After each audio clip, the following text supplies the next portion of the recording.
রাতের নীরবতা চারপাশে ছড়িয়ে পড়েছে। জানালার পাশে বসে আছে রনি। বাইরে টিপটিপ বৃষ্টি, আর আকাশের গর্জন যেন তার হৃদয়ের ভাঙ্গনের প্রতিচ্ছবি।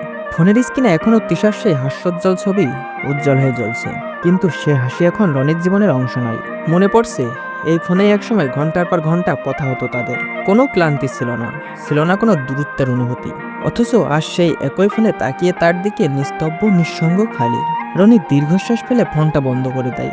ভালোবাসা কি এত সহজে শেষ হয়ে যায়, নাকি শুধু সঙ্গীর বদল হয়?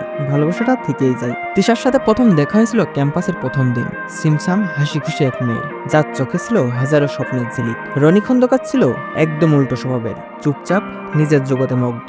কিন্তু কেমন করে যেন তাদের বন্ধুত্ব গাঢ় হলো। ছোটখাটো কথা, আড্ডা, একসঙ্গে ক্যান্টিনে বসে চা খাওয়া, সব মিলিয়ে এক অদ্ভুত টান তৈরি হলো তাদের মধ্যে। একদিন বিকেলের শেষ আলোয় তিশা আচমকা বলেছিল, রনি, তুমি জানো আমি কখনো এমন করে কারোর সাথে এত কথা বলিনি। তুমি আমার সবচেয়ে কাছের বন্ধু হয়ে গেছো। রনি একটু হেসে বলেছিল, তাহলে কি আমি স্পেশাল?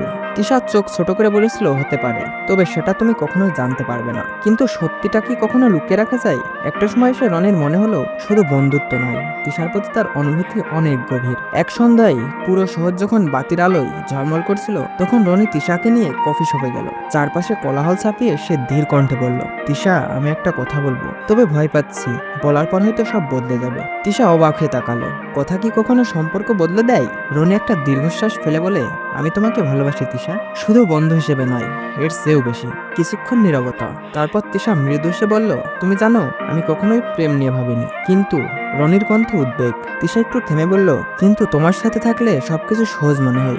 ভালোবাসার সংজ্ঞাটা আমি তোমার চোখে খুঁজে পেয়েছি। সেদিন রাতটা রনির জীবনের সবচেয়ে সুন্দর রাত ছিল।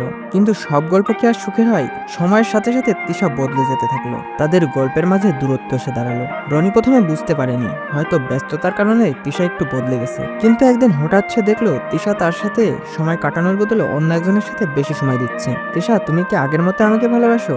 ওপাশ থেকে কিছুক্ষণ চুপচাপ থাকার পর তিশা বলল, রনি, তুমি খুব ভালো, কিন্তু কিন্তু আবার আমি ক্লান্ত রনি।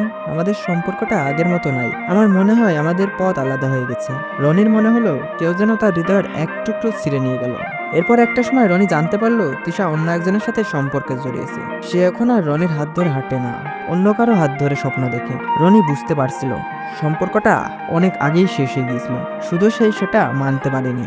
একদিন রাস্তায় হঠাৎ তিশার সাথে দেখা হলো। সে নতুন সঙ্গীর সাথে ছিল, হাসছিল, আগের মতোই প্রাণোচ্ছল। রনি তাকিয়ে রইল কিছুক্ষণ। তিশা একবার তাকিয়ে চোখ সরিয়ে নিল। সেদিন রাতেও বৃষ্টি পড়ছিল। রনি জানালার পাশে বসে ভিজতে থাকা শটটাকে তাকিয়ে দেখছিল।